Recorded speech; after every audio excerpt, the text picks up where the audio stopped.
watching NBC4, connected to you.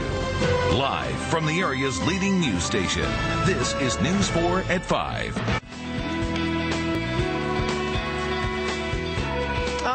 A trip to the dentist can make you nervous, but now new technology that was developed by the Air Force and NASA is making that visit a little easier. Doreen Gensler explains.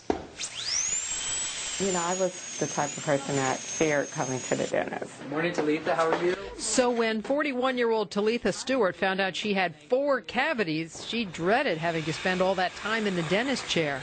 The old way, you would come in, you had to have 2 visits.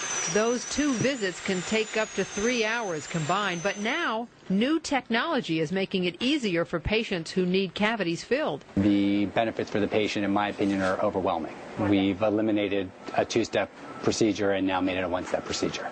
DC dentist Dr. Chavis is one of the first in our region to use a type of digital dentistry called Surrect technology. Using digital cameras, computers, and sensors, dentists can precisely image a tooth, finding the exact size and shape of the cavity.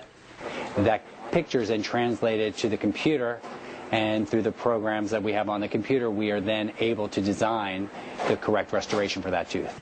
Typically, the dentist will create a mold of the affected tooth. That mold is then sent to a lab where they create the filling. That can take a couple of weeks, but using Surrect, that image is sent to a special mill that creates the filling at the dentist's office within about 10 minutes. Most patients find that they have very little, if any, postoperative sensitivity that evening or even after the anesthetic wears off. No pain, no sensitivity, you know. Talitha Stewart says she experienced some minor discomfort with the new technology because having one longer appointment required her to keep her mouth open for an extended period of time. But she says she'd still rather do that than make 2 trips to the dentist's office. It's really cutting the visits, you know, just 1 visit. That's the total benefit. You get the same result.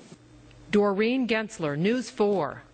This technology also works for crowns and veneers. It costs between $1,100 and $1,600 per tooth. That's about the same amount of money as traditional procedures. Not all insurance companies will cover this technology because it is so new.